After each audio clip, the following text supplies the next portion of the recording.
அனைவருக்கும் மகிழ்ச்சியான வணக்கம். ஸோ இன்றைய காணொளி மூலமாக நம்ம என்ன அறிய இருக்கிறோம் பார்த்தோம் அப்படின்னா, பாராளுமன்றத்துல இருக்கக்கூடிய முதல் பகுதியான மக்களவை பத்தி பார்க்க போறோம். சரியா? ஸோ நம்ம ஆல்ரெடி வந்து நிறைய வீடியோஸ் பார்த்துட்டு இருக்கோம். நிறைய தொடர்ச்சியான ரெஸ்பான்ஸ் நிறைய நல்லா வருது. பாருங்க நம்ம என்ன பார்த்தோம் ஆல்ரெடி?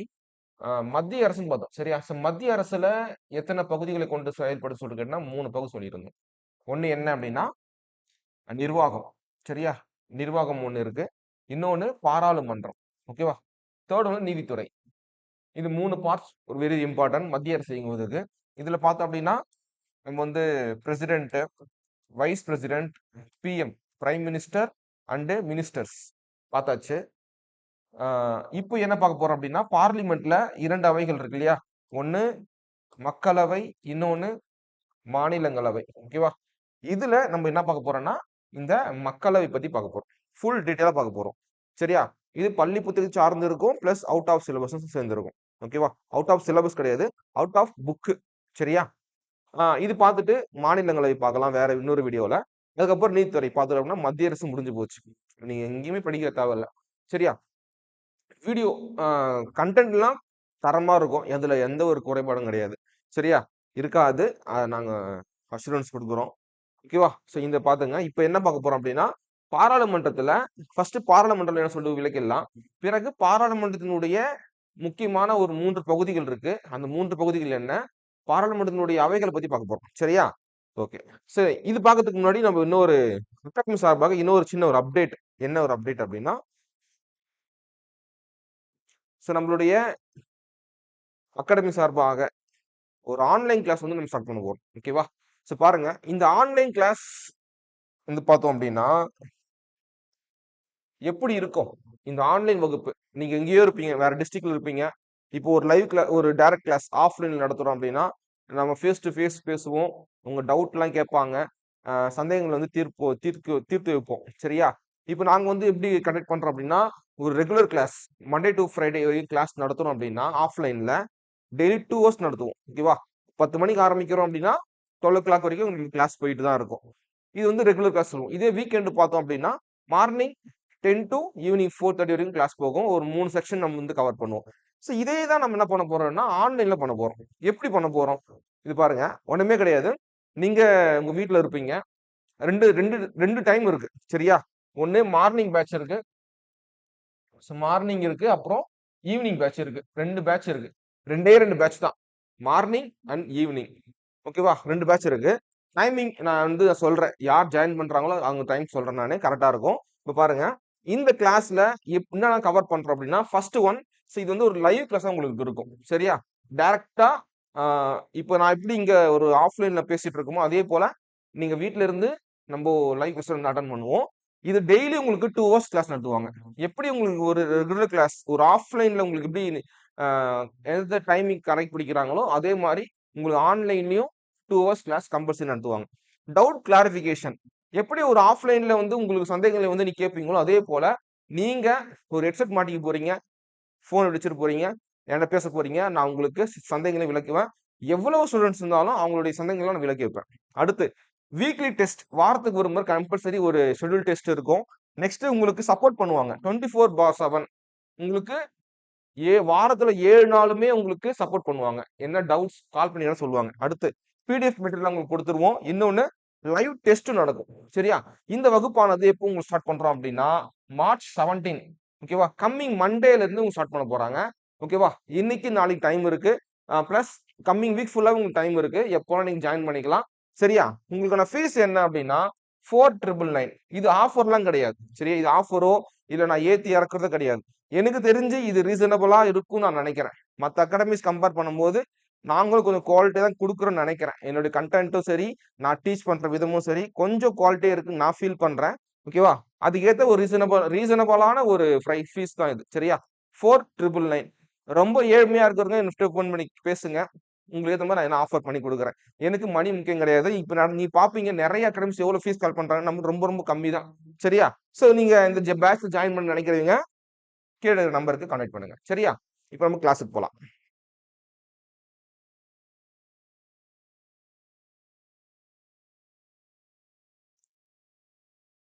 ஓகே, ஃபர்ஸ்ட் வந்து நான் பார்லிமெண்ட் பத்தி பார்த்துடலாம். ஸோ பார்லிமெண்ட்னா என்ன? இப்போ வந்து ஒரு மத்திய அரசாங்கத்தினுடைய ஒரு 3 பகுதிகள்ல 2வது பகுதியில இருக்கக்கூடியதுதான் பார்லிமெண்ட். வெரி வெரி முக்கியமான ஒரு ஒரு ஒரு ஒரு கண்டென்ட்னு வச்சுக்கலாம். ஓகேவா? இதுல இந்த பார்லிமெண்ட் நம்முடைய கான்ஸ்டிடியூஷன் படி அமைந்த ஒரு அரசியலமைப்பின்படி அமைக்கப்பட்ட ஒரு ஒரு ஒரு ஒரு செயல்பாடுகள் தான் இந்த பார்லிமெண்ட். ஓகேவா? இது நம்முடைய கான்ஸ்டிடியூஷன்ல விதி 79ல இருந்து 123 வரைக்கும் சொல்லக்கூடிய விதிகளை தான் நம்ம பார்லிமெண்ட்டுக்குள்ள இருக்கு. ஓகேவா? இப்ப பாருங்க, விதி 79 என்ன சொல்றாங்க அப்படின்னா, பாராளுமன்றத்தை விலக்குகிறது. பாராளுமன்றம் என்ன? எப்படின்றத இந்த கண்டென்ட் சரத்து 79 விலக்குகிறேன்னு சொல்றாங்க. அது மட்டும் இல்லாம பாராளுமன்றத்தினுடைய முக்கிய பகுதிகள் பகுதிகள் வந்து கேள்வி டிஃபரெண்ட் ஆகும். இப்ப பார்லிமெண்ட்டினுடைய பகுதிகள் என்ன? அவைகள் எவ்வளவு சொல்லிட்டு கேட்டாங்கன்னா டிஃபரெண்ட் இருக்கு. இப்ப பாருங்க, இதே வந்து பார்லிமெண்ட்டினுடைய பகுதிகள்னு கேட்டாங்க அப்படின்னா, ஃபர்ஸ்ட் பிரசிடென்ட் வருவார். ஓகேவா? முதல் பிரசிடென்ட், இன்னொன்னு மாநிலங்களவை, இன்னொன்னு மக்களவை. ஓகேவா? அப்போ பகுதிகள் என்று கேட்டால் நீங்க 3 பேர் சொல்லணும். பிரசிடென்ட், மாநிலங்களவை, மக்களவை. இதே அவை என்று கேட்டால் ஈரவை. ஒண்ணு மாநிலங்களவை, இன்னொன்னு மக்களவை. இப்படி நீங்க பதில் அளிக்கணும். சரியா? இந்த முறை, இந்த பார்லிமெண்ட் என்ற முறை நம்ம யார்கிட்ட இருந்து ஃபாலோ பண்றோம்னா, இங்கிலாந்து முறையை கொண்டுதான் நம்முடைய இந்திய பாராளுமன்றம். சரியா? வெஸ்ட்மினிஸ்டர்னு சொல்லுவாங்க. ஓகேவா? ரைட். அடுத்த கண்டென்ட் போலாம். இப்போ வந்து இதான் முக்கியமானது. அதாவது பார்லிமெண்ட்டினுடைய கருத்துக்கள். இப்போ இதுல என்ன பார்க்க போறோம் அப்படின்னா, நம்ம வந்து இப்போ ஃபர்ஸ்ட் என்ன பார்க்க போறோம்னா, மக்களவை பத்தி பார்க்க போறோம். ஏன் அப்படின்னா, மக்களவை தான் கொஞ்சம் இருக்கிறதே பவர்ஃபுல்லான ஒரு அவை. அந்த அவை பத்தி தெரிஞ்சுக்கிறது ரொம்ப ரொம்ப இம்பார்ட்டன்ட். நிறைய கேள்விகள் வரும். மக்களவை ஆக்ட் 81. சரியா? இந்த விதி ரொம்ப ரொம்ப இம்பார்ட்டன்ட். விதி 81. இதுவே மாநிலங்களவை அப்படின்னா விதி 80. ஓகேவா? இப்போ மக்களவை என்ன அழைக்கிறாங்க அப்படின்னா, house of people. Okay, house of பீப்புள்னு சொல்லுவாங்க. இதுல யாரு கூடிய மெம்பர்ஸ் எப்படி செலக்ட் பண்றாங்க அப்படின்னா, 18 வயது நிரம்பிய குடிமக்களால் தேர்ந்தெடுக்கப்பட்டு வரக்கூடியவர்களை தான் நம் மக்களவை உறுப்பினர் என்று சொல்கிறோம். சரியா? இப்ப எக்ஸாம் சொல்ல போனா, பிரதமர் இதுக்கு இந்த இந்த அவையில வரக்கூடிய மெம்பர்ஸ்க்கு எலெக்ஷன் நடத்துவாங்க இல்லையா? அந்த எலெக்ஷனுக்கான பேர்களை பாருங்களேன். பாராளுமன்ற தேர்தல், லோக்சபா எலெக்ஷன், லோக்சபா தேர்தல்னு சொல்லுவாங்க. இல்ல மக்களவை தேர்தல்னு சொல்லுவாங்க. இல்ல அப்படின்னா பிரதமரை தேர்ந்தெடுக்கும் தேர்தல் அப்படின்னு சொல்லுவாங்க. இதுக்கு நிறைய பேர் இருக்கு. சரியா? அப்போ என்ன ஆகும் அப்படின்னா, மக்கள் தொகை அடிப்படையில தொகுதிகளை வகைப்படுத்தப்பட்டு வாக்கெடுப்பு நடத்தி ஒவ்வொரு ஸ்டேட்ல இருந்தும் ஒரு குறிப்பிட்ட மெம்பர்ஸ் இந்த அவைக்கு வருவாங்க. இப்ப தமிழ்நாட்டுல இருந்து எத்தனை பேர் வராங்க அப்படின்னா, தமிழ்நாட்டுல இருந்து மட்டும் மக்களவைக்கு 39 பேரு, பாண்டிச்சேரில இருந்து 1. சரியா? இது தமிழ்நாடு, இது பாண்டிச்சேரில இருந்து 1. மொத்தமாக நம்ம சைட்ல இருந்து 40 பேரு என்ன பண்றாங்க, பார்லிமெண்ட்டுக்கு மக்களவைக்கு அனுப்பிச்சு வைக்கிறோம். ஓட்டு மூலியமா தேர்ந்தெடுக்கப்பட்டு. சரியா? இது முக்கியமான ஒரு கதையா வச்சுக்கோ. இன்னொன்னு பாருங்க, இது ஒரு புகழ்மிக்க அவை. ஏன்னா மக்கள் ஓட் பண்ணி, இது மக்களாட்சி இல்லையா? இந்தியாவில் நடைபெறக்கூடிய ஒரு மக்களாட்சி. மக்களுடைய விருப்பத்துக்கு இணங்க மக்களுடைய பிரதிநிதியாக வந்து இங்க அமரக்கூடியவர்களுக்கு இந்த அவை ரொம்ப ஒரு புகழ்பெற்ற அவைன்னு சொல்லுவாங்க. இதனுடைய மொத்த உறுப்பினர்கள் அதிகபட்சமாக எவ்வளவு உறுப்பினர்கள் இருக்கலாம் பார்த்தோம் அப்படின்னா 552 பேர். சரியா? பாருங்க, அப்போ 530 பேர் என்றது எவ்ரி ஸ்டேட், ஒவ்வொரு ஸ்டேட்ல இருந்து, இப்ப வந்து 28 ஸ்டேட் இருக்கா? இப்ப 28 ஸ்டேட்ல இருந்து எப்படி தமிழ்நாட்டிலிருந்து 39 பேரும், பாண்டிச்சேரியிலிருந்து ஒருவரும், மொத்தம் 40 பேரு, நம்ம சைடுல 40 பேர் போற போல ஒவ்வொரு ஸ்டேட்ல இருந்தும் அவங்களுடைய மக்கள் தொகை விகிதாச்சார அடிப்படையில தேர்ந்தெடுக்கப்பட்ட உறுப்பினர்கள் அங்க வந்து அசம்பிள் ஆகுவாங்க. அந்த அசம்பிள் ஆகக்கூடிய இடத்துக்கு பெயர் தான் மக்களவை. புரிஞ்சுக்கணும். ஓகேவா? மக்கள் ஓட் பண்ணி வரக்கூடிய வந்து அமரக்கூடிய பகுதிக்கு பேர் தான் மக்களவை. இப்போ வெறும் ஸ்டேட்ல இருந்து மட்டும் மக்களவை தொகுதிகள் இருந்து, ஐ மீன் ஒவ்வொரு மாநிலத்தில் இருந்து மட்டும் 530 பேர் அதிகபட்சமாக வரலாம். அதே போல இந்த 20 பேர் என்றது என்ன அப்படின்னா, யூனியன் டெரிட்டரிஸ், யூனியன் பிரதேசங்கள் 8 இருக்கு இல்லையா? இப்போ இந்த 8 யூனியன் பிரதேசங்கள் இருந்து 20 பேர் வரணும். இந்த ஒரு 2 நபர் என்பது ஆங்கிலோ இந்தியர்கள் சொல்லுவாங்க. இவங்க வந்து பிரசிடென்ட் மூலமா சூஸ் பண்ணுவாங்க. இப்ப இந்த 2 வந்து நீக்கம் பண்ணிட்டாங்க, சீக்கிரம் நீக்கிட்டாங்க. அதற்கான வந்து விஷயத்தை நம்ம பார்க்கலாம். ஓகேவா? அப்போ இப்ப பாருங்க, இப்ப எவ்வளவு இருக்காங்க அப்படின்னா, கரண்ட்ல 543 பேர் இருக்காங்க. சரியா? அப்போ ஸ்டேட் வைஸ் 530 பேரும், யூனியன் டெரிட்டரியில இருந்து ஒரு 13 பேரும், மொத்தமாக 543 பேரு இப்போ கரண்ட்ல அசம்பிள் ஆயிட்டு உட்காந்து பேசிட்டு இருக்காங்க. சரியா? ஓகே. அடுத்து இந்த பார்லிமெண்ட் எப்ப ஸ்டார்ட் பண்ணாங்க அப்படின்னா 17/4/1952 இருந்து முதல் தொடங்கப்பட்டது. இப்போ முதல் எலெக்ஷன் 1952 தான் ஃபர்ஸ்ட் எலெக்ஷன் நடக்குது. மக்களவை தேர்தல். முதல் மக்களவை தேர்தல். சரியா? ஞாபகம் வச்சுக்கணும். இது ஆஃப்டர் இண்டிபெண்டன்ஸ், சுதந்திரத்துக்கு பிறகு நடைபெற்ற முதல் எலெக்ஷன் 1952. இதுவே சுதந்திரத்துக்கு முன்பு நடத்தப்பட்ட முதல் எலெக்ஷன் 1920. ஓகேவா? இது ஞாபகம் வச்சுங்க. 1920 ஞாபகம் வச்சுங்க. ஓகே, பாருங்க. கடைசியா பாக்குறோம் தொகுதி மறுசீரமைப்பு குழுக்கள். கடைசியாக ஏன் அப்படின்னா ஒவ்வொரு எலெக்ஷன்லயும் பாத்தீங்க அப்படின்னு சொல்ல முடியாது. ஒவ்வொரு மக்கள் தொகை கணக்கெடுப்புக்கு பிறகு மக்கள் தொகை அடிப்படையில தொகுதிகளை வரன்முறைப்படுத்துவாங்க. சரியா? அதன் அடிப்படையில கடைசியாக நடந்த தொகுதி வரன்முறை பார்த்தோம் அப்படின்னா 2002 நடந்த குல்தீப் சிங் குழு தான் இந்த தொகுதி வரையறை செஞ்சிருக்கிறாங்க. சரியா? ஓகே, இப்ப பாருங்க முக்கிய குறிப்பு பார்க்கலாமா? முக்கிய குறிப்பு ஃபர்ஸ்ட் ஒன் சொல்றாங்க பாருங்க. 104வது சட்ட திருத்தத்தின்படி 2020 அந்த 2 ஆங்கிலோ இந்தியர்கள் சொன்னோம் இல்லையா, பிரசிடென்டால நியமிக்கப்படக்கூடிய அந்த 2 ஆங்கிலோ இந்தியர் உறுப்பினர்கள் என்ற அந்த கான்செப்டை நீக்கிட்டாங்க. சரியா?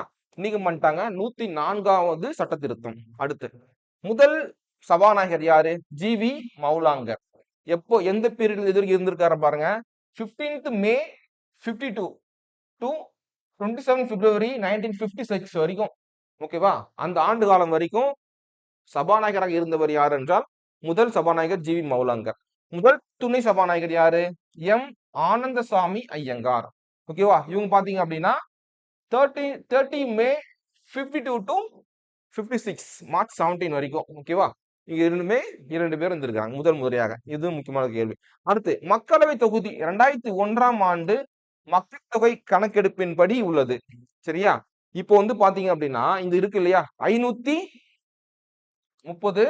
+ 20 + 2 இது 2 நீக்க மாட்டாங்க. 550 பேர். எப்படி இது வந்து வைக்கிறீங்க அப்படின்னா மக்கள் தொகை அடிப்படைன்னு சொல்லியிருந்தேன் இல்லையா, இந்த முறை எப்போ கடைசியா ரெடி பண்ணாங்க அப்படின்னா 2001 மக்கள் தொகை கணக்கெடுப்பின்படி தான் பண்ணதுக்கு அப்புறம் இன்னும் அதை மாற்றம் பண்ணல.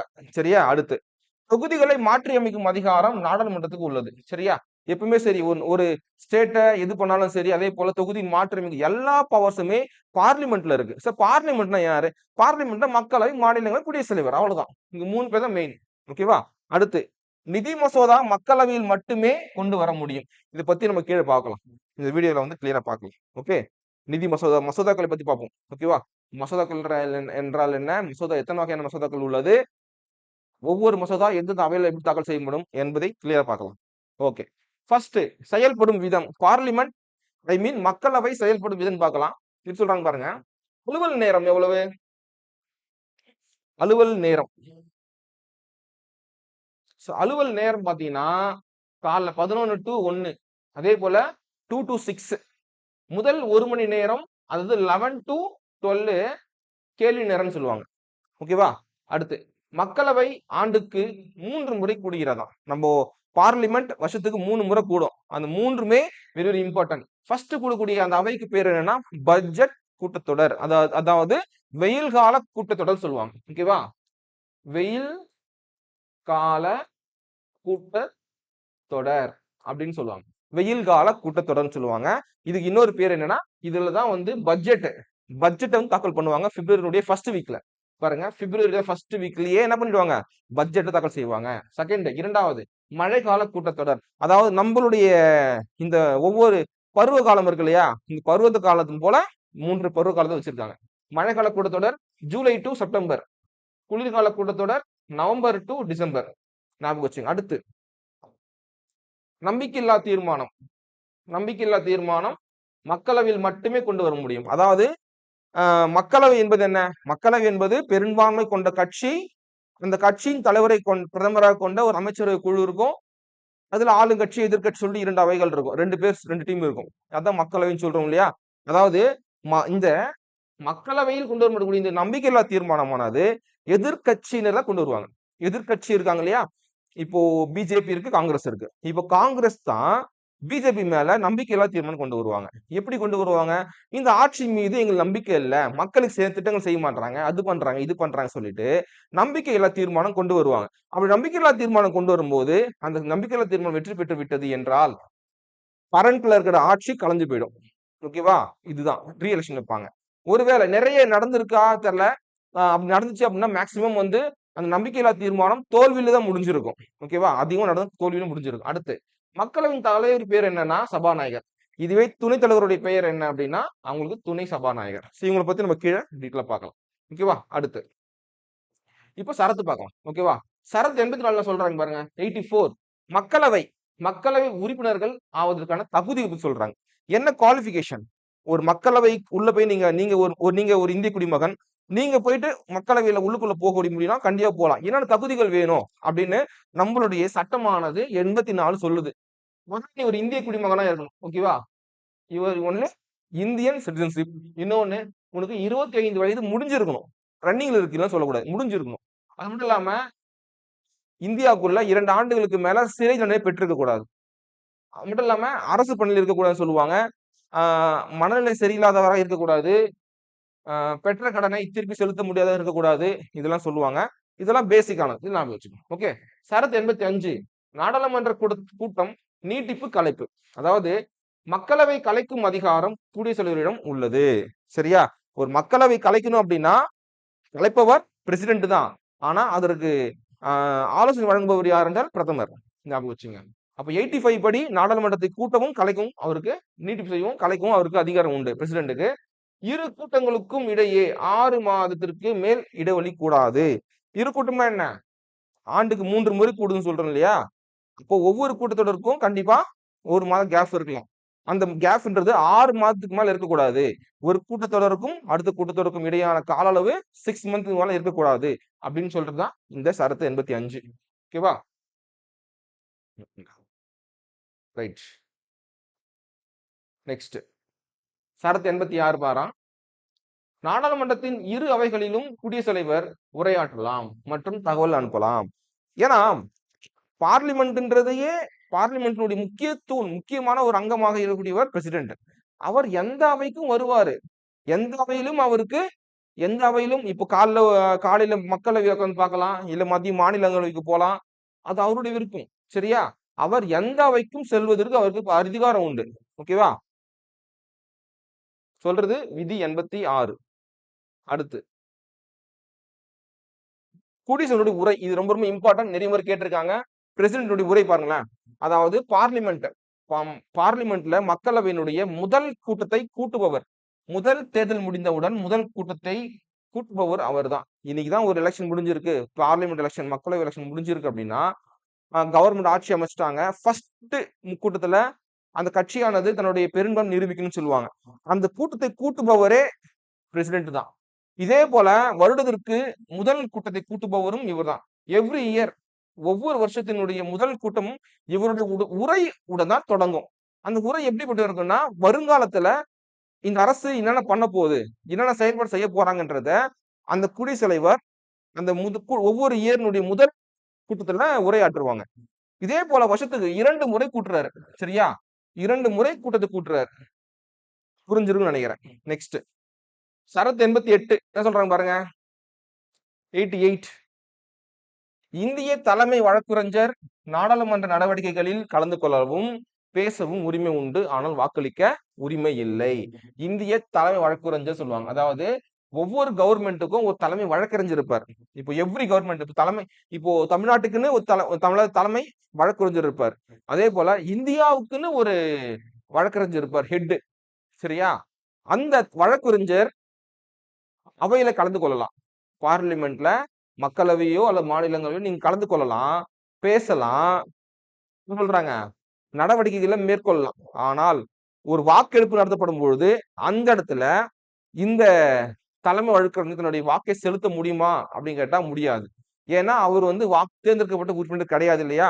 அதனால அவை நடவடிக்கைகளில் அவர் கலந்து கொள்ளலாம். ஆனால் வாக்கெடுப்பின் போது அவருடைய வாக்கு அதுல இருக்காது. சரியா? அடுத்து பதவி காலம். ஒரு நபர் ஜெயிச்சுட்டு உள்ள போயிட்டாரு, மக்களவையில போய் உள்ள போயிட்டாருன்னா அவருடைய பதவி காலம் எவ்வளவுன்னு பார்த்தோம் அப்படின்னா 5 ஆண்டுகள். சரியா? தேசிய நெருக்கடியின் போது பதவிக்காலத்தை ஓராண்டுகள் இன்கிரீஸ் பண்ணலாம். Emergency state state emergency or national emergency போடுறாங்க அப்படின்னா அந்த எமர்ஜென்சி பீரியட் காலத்துல ஆட்சி காலத்தை ஓராண்டு இன்க்ரீஸ் பண்ணலாம். ஒரு முறை நடந்திருக்கு. எப்போனா இது பாருங்க, முதல் முறையாக ஐந்தாவது மக்களவை பதவி காலம், 5வது மக்களவை காலகட்டம் இருக்கு இல்லையா, 5th, அந்த 5வது மக்கள் தொகை மக்களவையினுடைய பதவி காலத்தின் போது நீட்டிக்கப்பட்டிருக்கு. எப்போ அப்படின்னா 1971, 77. சரியா?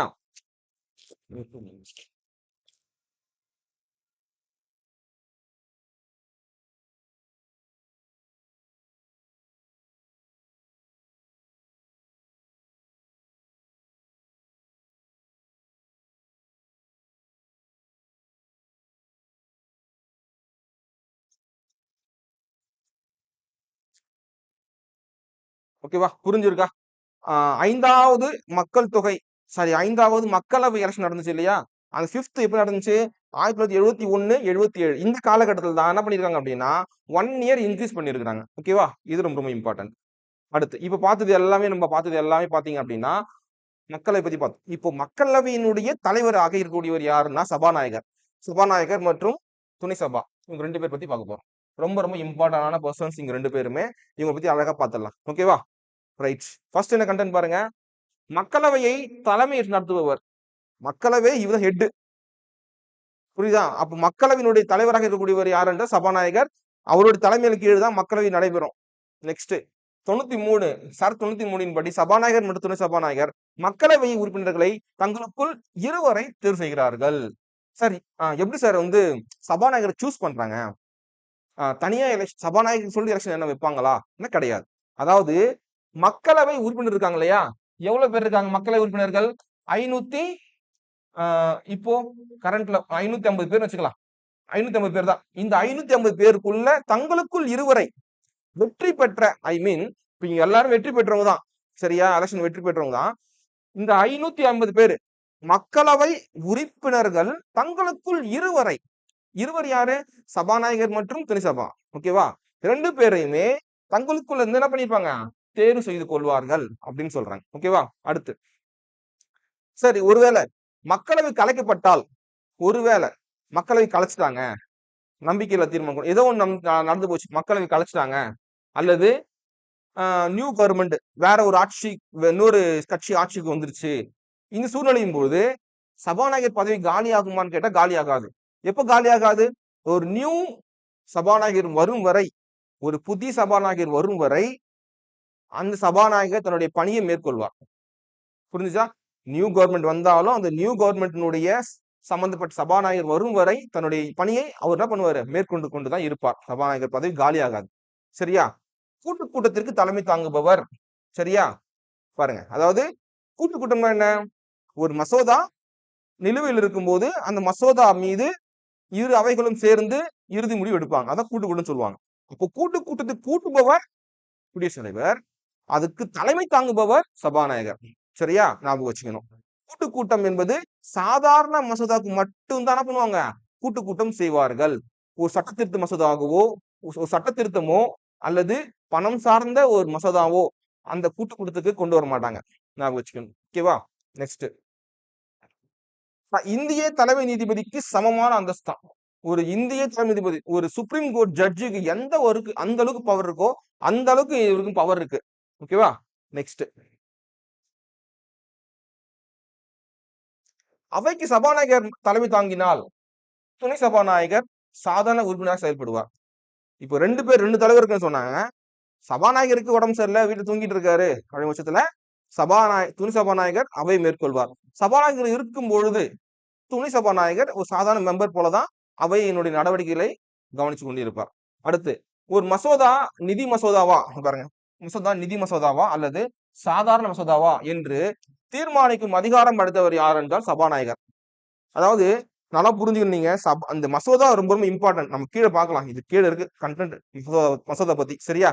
அப்போ ஒரு மசோதா பணம் சார்ந்து உள்ளதா பணம் சாராமல் உள்ளதா என்பதை தீர்மானிப்போதும் அவர்தான் இறுதி முடிவு எடுப்பதும் அவர்தான். சரியா? அடுத்து பண மசோதாவை தீர்மானிப்பதில் இவரின் முடிவை இறுதியானது. பிரசிடென்ட் கூட என்ன பண்ண முடியாது, அந்த அதிகாரம் கிடையாது. இது சாதாரண மசோதாப்பா, இது பணம் சார்ந்தது இருக்கு அப்படின்னு இறுதி முடிவு எடுக்க முடியாது. ஆனால் சபாநாயகருக்கு மட்டும்தான் அந்த அதிகாரம் உள்ளது.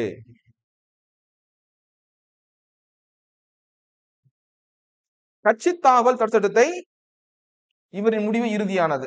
கட்சித்தாவல் தடை சட்டம் அட்டவணையில் 10வது அட்டவணையாக இருக்கக்கூடியதுதான் இந்த 10வது அட்டவணை. சரியா? ஷெட்யூல் இருக்கக்கூடியதான் இந்த கட்சித்தாவல் தடை சட்டம்.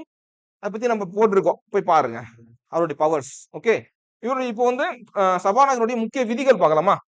முக்கிய விதிகள் பார்க்கலாம். ஃபர்ஸ்ட் பாருங்க, 96 பதவி நீக்கம். அவர் எப்படி பதவி நீக்கம் பண்ணலாம் சபாநாயகரை என்பதை குறிக்கிறாங்க. 97 சபாநாயகர் மட்டும் துணை சபாநாயகருடைய ஊதியத்தை பத்தி சொல்றாங்க.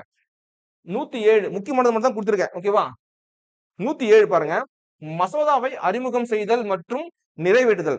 ஒரு மசோதாவை அவையில் தாக்கல் செய்யறது, அது எப்படி நிறைவேற்றது பத்தி சொல்லக்கூடியது 107. 108 பாருங்க, 108 நாடாளுமன்றம் இரு அவைகளின் கூட்டு அமர்வு. புரியுதா?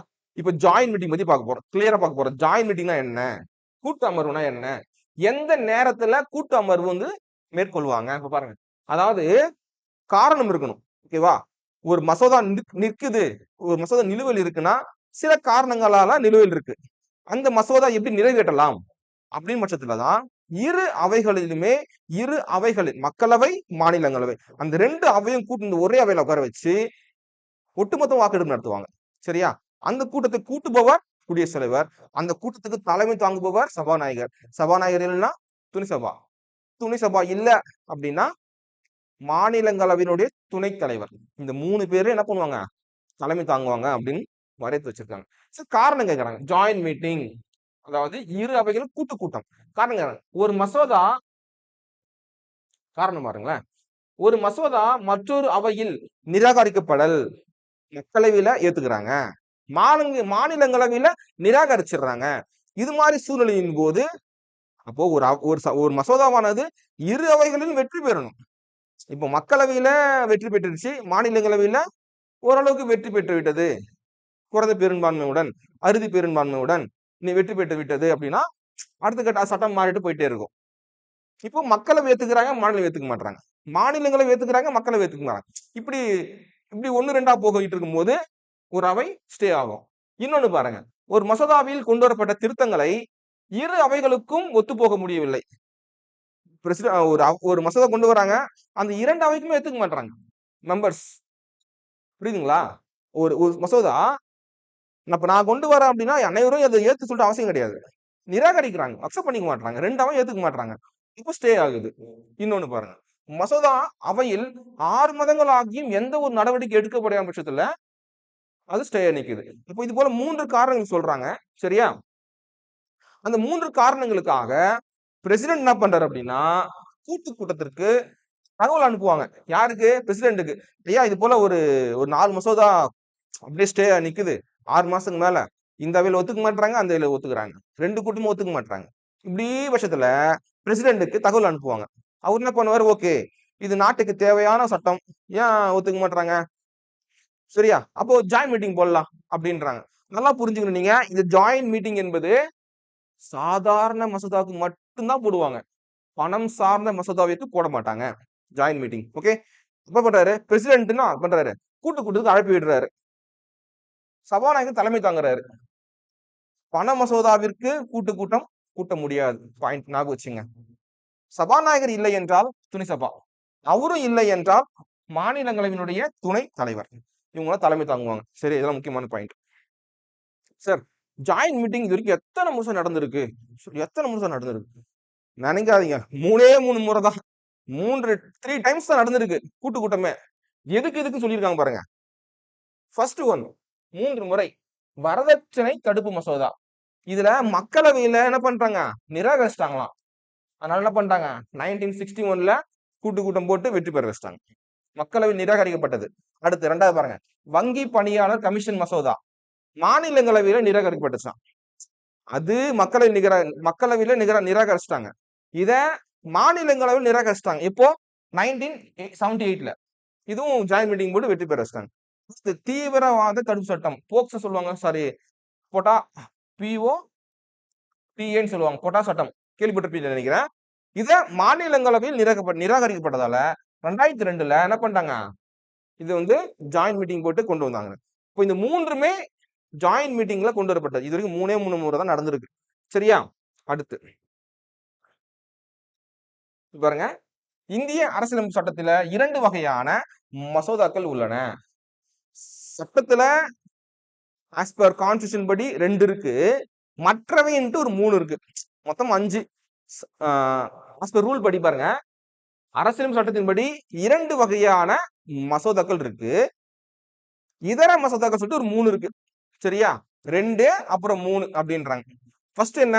ஃபர்ஸ்ட் வந்து பொதுவான மசோதா சொல்லுவாங்க, பப்ளிக் பில். சரியா? பப்ளிக் பில் என்ன சொல்லுவாங்க? பப்ளிக் பில் வந்து யார் கொண்டு வருவாங்க அப்படின்னா, அமைச்சர்கள் அறிமுகம் செய்வார்கள், மினிஸ்டர்ஸ் மட்டும்தான் இத செய்வாங்க. இம்மசோதா பெரும்பாலும் நிறைவேற்றப்படுகிறது அப்படின்றாங்க. இந்த மினிஸ்டர், ஏன்னா ஆளுங்கட்சி சேர்ந்த ஒரு அமைச்சர்கள் தான் வெற்றி பெற்றவங்க, ஆளுங்கட்சி சேர்ந்தவங்க அமைச்சரா இருப்பாங்க. அந்த அமைச்சர் கொண்டு வராங்க அப்படின்னா கண்டிப்பா என்ன பண்ணுவாங்க, ஈஸியா வெற்றி பெற்று விடுவாங்க. அது சொல்றேன்னா 7 நாளுக்கு முன்னாடி, சரியா, 7 டேஸ், 7 நாளுக்கு முன்னாடி முன் அறிவிப்பு கொடுக்கப்பட்டு அவையில கொண்டு வருவாங்க. புரியுதா? அப்போ வந்து பாருங்க, இந்த பப்ளிக் பில் சொல்லக்கூடிய பொதுவான மசோதா வந்து ஒரு ஒரு ஒரு ஒரு அமைச்சர் கொண்டு வருவாரு. அமைச்சர் கொண்டு வந்தா மேக்சிமம் அது வெற்றி பெற்று விடும். 7 நாளுக்கு முன்னாடி முன் அறிவிப்பு கொடுத்து கொண்டு வருவாங்க. இது ஒரு பில்லு, பொதுவான பில்லு. செகண்ட் பில் பார்க்கலாமா? செகண்ட் பில் பாத்தீங்க அப்படின்னா தனியார் பில்னு சொல்லுவாங்க. தனியார் பில் மீனிங் பிரைவேட் பில். ஓகேவா? தனியார் மசோதா பிரைவேட் பில் சொல்லுவாங்க. இந்த பிரைவேட் பில் ஆனது நிதியமைச்சரை தவிர வேற எந்த உறுப்பினரும் கொண்டு வர முடியாது. சாரி, சொல்லிட்டேன். பிரைவேட் பில் பாத்தீங்க அப்படின்னா நிதி அமைச்சரை தவிர மற்ற அமைச்சர்கள். சரியா? அப்போ நிதி அமைச்சர் கொண்டு வராங்கன்னா அது நிதி சார்ந்த ஒரு மசோதாவா தான் இருக்கும் இல்லையா? இப்ப சொல்றாங்க, நிதி அமைச்சரை தவிர வேற எந்த உறுப்பினரும் அறிமுகப்படுத்தலாம். ஓகேவா? இன்னொன்னு பாருங்க, இது என்ன விஷயம் அப்படின்னா, இது நிறைவேற்றுவது சற்று வாய்ப்புகள் குறைவா இருக்கு. ஏன்னா ஒரு ஆளுங்கட்சி சார்ந்த ஒரு நபர் கொண்டு வந்தா, அது அமைச்சர் கொண்டு வந்தா ஈஸியா வந்து வெற்றி பெற்றுரும். இதுவே ஒரு சாதாரண உறுப்பினர், ஆளுங்கட்சியில எதிர்கட்சி அப்படியே இது சுயேட்சை வேட்பாளர் ஒரு கொண்டு வராங்க அப்படின்னா அது வெற்றி பெறுவது குறைவுதான். இது 1 மாசத்துக்கு முன்னாடி என்ன பண்ணணும்ன்றாங்க, முன் அறிவிப்பு கொடுத்துதான் கொண்டு வர முடியும். இது இந்த தனியார் பிரைவேட் பில் சொல்லுவாங்க. ஓகேவா? இப்ப என்ன பார்க்க போறோம் அப்படின்னா இதர மசோதாக்கள். இந்த இதர மசோதா தான் நம்ம வெரி வெரி இம்பார்ட்டன்ட். இதர மசோதா பார்க்கும்போது பார்த்தலாமா? இதர மசோதா அதாவது நிதியமைச்சரை தவிர மற்ற உறுப்பினர்கள் அறிமுகப்படுத்தலாம் இந்த சாதாரண மசோதா. சாரி, கொஞ்சம் இறக்கல. இதர மசோதாக்கள் மொத்தம் 3 சொல்லியிருந்தேன். 1 சாதாரண மசோதா, 2 பண மசோதா, இன்னொன்னு நிதி மசோதா. ஓகேவா? 1 சாதாரண மசோதா, பண மசோதா, நிதி மசோதா. இப்ப என்ன பார்க்க போறோம் அப்படின்னா சாதாரண மசோதா. சாதாரண மசோதா சொல்றாங்க, நிதி அமைச்சரை தவிர மற்ற உறுப்பினர்கள் கொண்டு வந்தா அது வந்து சாதாரண மசோதா கொண்டு வரலாம் அப்படி சொல்றாங்க. இந்த சாதாரண மசோதா எந்த அவையிலும் கொண்டு வரலாம். மக்களவையிலும் நீ சப்மிட் பண்ணலாம். மக்களவை சப்மிட் பண்ணிட்டு மக்களவை ஒப்புதல் பெற்ற பின்பு மாநிலங்களுக்கு அனுப்பலாம். சரி, இல்ல சார், சார் மாநிலங்களவையில அறிமுகப்படுத்தி மாநிலங்களவை உறுப்பினர்கள் அக்செப்ட் பண்ணிட்டு பிறகு மக்களவைக்கு அனுப்பி மக்களவையினுடைய உறுப்பினருடைய ஒப்புதலும் பெறலாம். எந்த கொண்டு வரலாம் சாதாரண மசோதா. ஓகேவா? மசோதா நிறைவேற்ற 5 நிலைகள் உள்ளன.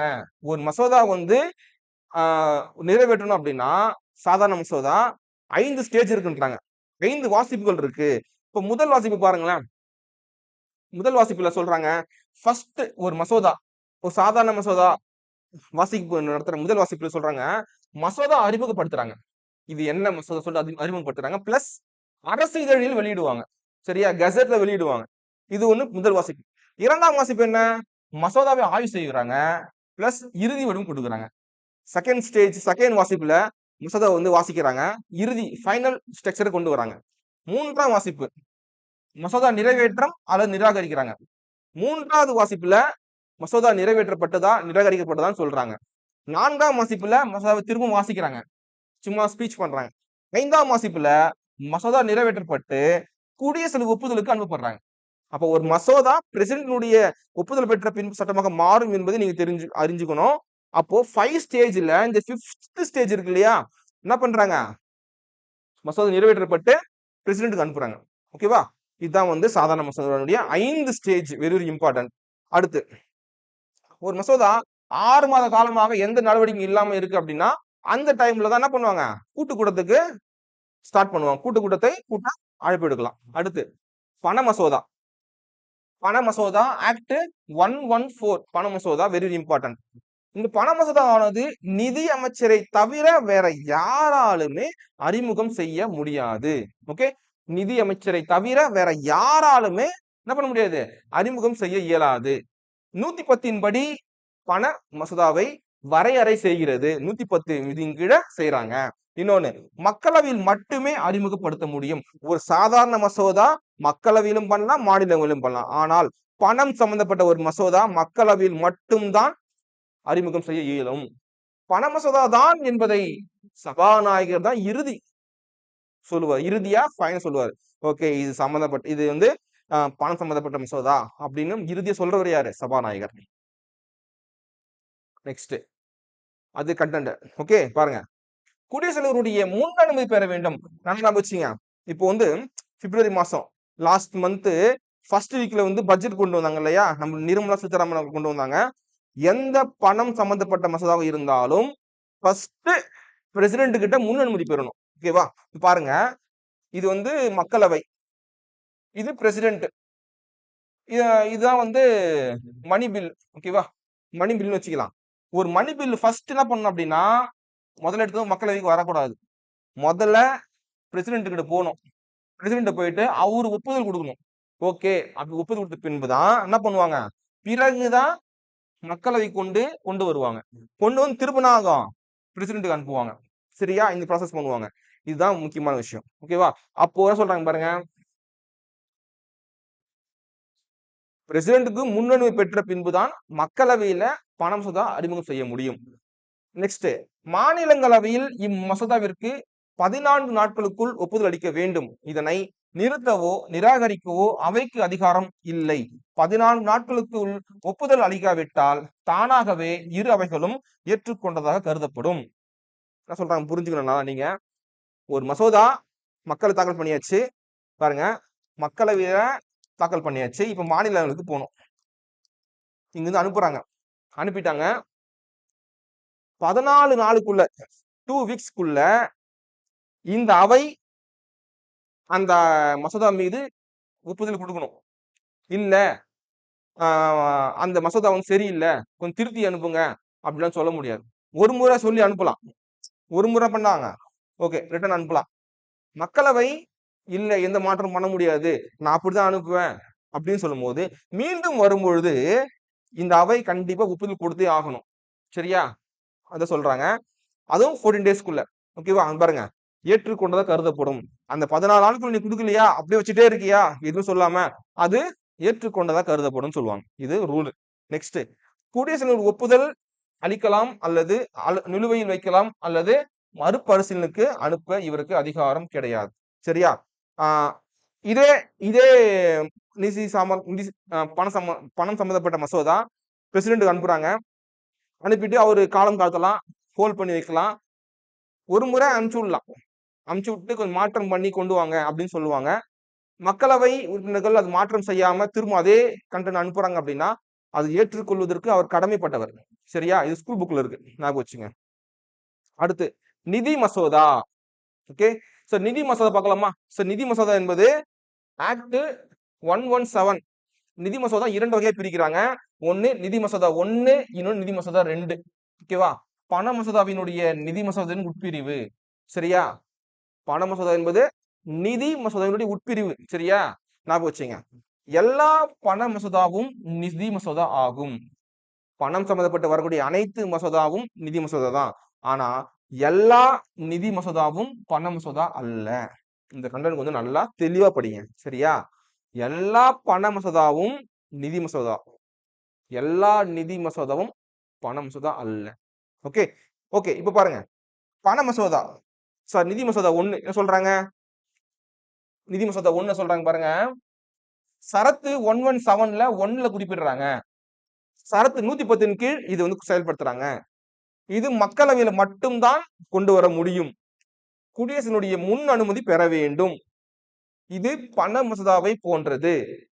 மாநிலங்களவை இதை மறுக்கலாம், திருத்தலாம். ஆனா திரும்ப அனுப்புறாங்க அப்படின்னா ஏற்றுக்கொண்டுதான் ஆகணும். அடுத்து கூட்டு கொடுத்ததற்கு வாய்ப்பே கிடையாது. ஏன்னா பணம் சம்பந்தப்பட்ட மசோதா கூட்டு கொடுத்ததற்கு வாய்ப்பே கிடையாது. குடியரசுத் தலைவர் இதற்கு ஒப்புதல் அளிக்கலாம் அல்லது மறுக்கலாம், திருப்பியும் அனுப்பலாம். ஓகேவா? இது ஒரு விஷயம். அடுத்து நிதி மசோதா 2 சொல்றாங்க பாருங்களேன். 2 வந்து 117 சரத்து 117ல 3 குறிப்பிடுறாங்க. இதுல என்ன விஷயம் அப்படின்னா, இந்த ஃபண்ட் வந்து பாத்தீங்க அப்படின்னா வச்சுங்களேன், தொகுப்பு நிதி, இந்திய தொகுப்பு நிதி இருந்துதான் மட்டுமே குறிக்கும்னு சொல்லுவாங்க. ஓகேவா? பண மசோதா 2 நிதி மசோதா 2 ஏதேனும் ஒரு அவையில் கொண்டு வரலாம். இது மக்களவையிலும் கொண்டு வரலாம், மாநிலங்களிலும் கொண்டு வரலாம். இதை ஒரு பாருங்க, இது ஒரு சாதாரண மசோதா போன்றது அப்படி சொல்றாங்க. ஓகேவா? குடியரசினுடைய முன் அனுமதி பெற தேவையில்லை. மாநிலங்களவை இதை மறுக்கலாம், திருத்தலாம். ஓகேவா? அடுத்து அவ்வளவுதான். இது மசோதா ஃபுல்லா முடிஞ்சு போச்சு. முக்கிய விதிகள் பார்க்கலாமா? ஓகே. 110 பண மசோதாவை பற்றி வரையறை செய்கிறது. 112 ஆண்டு நிதிநிலை அறிக்கை. 115 மானியம். 120 நாடாளுமன்றத்தில் பயன்படுத்தக்கூடாத மொழிகள். 123 இது வெரி வெரி இம்பார்ட்டன்ட், அவசர சட்டம். ஓகேவா? பிரசிடென்ட் அவசர சட்டம். தற்காலிக சபாநாயகர். சார் யார் தற்காலிக சபாநாயகர்? இப்போ வந்து ஒண்ணுமே கிடையாதுங்க. தற்காலிக சபாநாயகர் யாருன்னா, ஒரு நியூ கவர்மெண்ட் கிரியேட் ஆயிட்டாங்க, வெற்றி பெற்று வந்துட்டாங்க. அந்த மெம்பர்ஸுக்கு பதவி பிரமாணம் செஞ்சு வைக்கிறதுக்கு ஒரு ஆள் நியமிப்பாங்க. சார் பிரசிடென்ட் தானே நியமனம் பண்ணியிருப்பாரு. கரெக்ட், நல்லா புரிஞ்சுக்கிட்டீங்க பாருங்க. மக்களவை உறுப்பினர்களுக்கு பதவி பிரமாணம் செய்து வைப்பவர் பிரசிடென்ட் தான். பிரசிடென்ட் அவரால் நியமிக்கப்பட்ட ஒரு உறுப்பினர். அவர் சபாநாயகராகவும் இருக்கலாம், இல்ல துணை சபாநாயகராக இருக்கலாம். ஓகேவா? பிரசிடென்டால பிரசிடென்ட் சொல்றாரு இந்த வேலையை முடிச்சு கொடுப்பான்னு சொல்றாரு. அதனால சபாநாயகர். அந்த சபாநாயகர் இல்ல பட்சத்துல ஒரு துணை சபாநாயகர் வந்து என்ன பண்ணலாம், நியமிக்கலாம். யாருக்கு பர்மிஷன் அதிகாரம் உண்டுன்னா பிரசிடென்ட்டுக்கு அதிகாரம் உண்டு. ஓகேவா? துணை சபாநாயகரை நியமனம் பண்றாங்க. ஏன் காரணம் என்ன? மக்களவையினுடைய மூத்த உறுப்பினராக இருப்பார். ஒரு ஒரு தற்காலிக சபாநாயகர் அந்த அவையில ரொம்ப சீனியரா இருப்பார். அவருக்கு தான் போஸ்டிங் கொடுப்பாங்க. இப்ப ரீசெண்டா நடந்துச்சு. யாருன்னு கூட கொஸ்டின் கேட்டாங்க ஒரு முறை. மூத்த உறுப்பினராக இருப்பார். குடியரசுத் தலைவர் பதவி பிரமாணம் செய்து வைப்பார். அந்த தற்காலிக பதவிக்கு பிரசிடென்ட் என்ன பண்ணுவாரு, பதவி பிரமாணம் செஞ்சு வச்சு பிற எல்லா மெம்பர்ஸும் அந்த தற்காலிக சபாநாயகர் தான் என்ன பண்ண வைப்பாரு, பதவி பிரமாணம் செஞ்சு வைப்பாரு. பாருங்க, முதல் கூட்டத்துக்கு மட்டும் தலைமை தாங்குவார். அந்த ஃபர்ஸ்ட் மீட்டிங் இருக்கு இல்லையா, முதல் கூட்டத்தும் வெற்றி பெற்ற கட்சி அந்த புதிய அரசாங்கம் வரும்போது ஃபர்ஸ்ட் மீட்டிங்கு கூட்டுபவர் பிரசிடென்ட். அந்த கூட்டத்துல தான் இவர் என்ன பண்ணுவார், தலைமை தாங்குவார். மக்களவைக்கு தேர்ந்தெடுக்கப்பட்ட உறுப்பினர்களுக்கு பதவி பிரமாணம் செய்து வைப்பார். அந்த ஃபர்ஸ்ட் பணி அதுதான். அந்த தேர்ந்தெடுக்கப்பட்ட உறுப்பினர் அனைவருக்கும் பதவி பிரமாணம் செஞ்சு வைப்பார் அந்த தற்காலிக சபாநாயகர். ஓகேவா? பிறகு புதிய சபாநாயகர் தேர்வு செய்யப்பட்ட பிறகு அவர் பதவி காலியானதாக கருதப்படும். சரியா? அவ்வளவுதான், வேற எதுவுமே கிடையாது. அழகா முடிச்சாச்சு. சரியா? புரிஞ்சிருக்குன்னு நினைக்கிறேன். ஓகேவா? இதான் வந்து சபாநாயகர் மற்றும் மக்களவை அழகா நடத்தியாச்சு. அடுத்த வகுப்புல வந்து என்ன பண்ண போறோம், நம்ம மாநிலங்களை பார்ப்போம். சரியா? இந்த வீடியோ ஃபுல்லா பார்த்திருக்கீங்க அப்படின்னா திரும்ப ஒரு அப்டேட் கொடுத்துடலாம். நம்மளோட free class online class try பண்றோம். ஓகேவா? குரூப் 4க்கான 2025 பேட்ச். நம்மளுடைய ஃபீஸ் என்ன அப்படின்னு பார்த்தோம் அப்படின்னா 4999. இந்த நம்பர் கான்டாக்ட் பண்ணுங்க. உங்களுக்கு டெய்லி லைவ் கிளாஸ் நடத்துவாங்க. டெய்லி 2 hours கம்பல்சரி கிளாஸ் நடத்துவாங்க. மாலை அண்ட் ஈவினிங் எதனா ஒரு பேட்ச் ஜாயின் பண்ணிக்கலாம். டவுட் கிளாரிபிகேஷன் நீங்க வந்து டவுட்ல வந்து கேட்டுக்கலாம். வீக்லி டெஸ்ட் நடக்கும். ஃபுல் சப்போர்ட் இருக்கும். PDF material, live test coming மண்டேல இருந்து இந்த கிளாஸஸ் ஸ்டார்ட் ஆகுது. சரியா? விருப்பம் உள்ளவர்கள் இந்த நம்பர் கான்டாக்ட் பண்ணுங்க, நான் அடுப்பேன், பேசலாம். சரி, வீடியோ பிடிச்சிருந்துச்சு அப்படின்னா லைக் பண்ணுங்க, ஷேர் பண்ணுங்க, கமெண்ட் பண்ணுங்க. அடுத்த வகுப்புல மீண்டும் சந்திக்கலாம். நன்றி, வணக்கம்.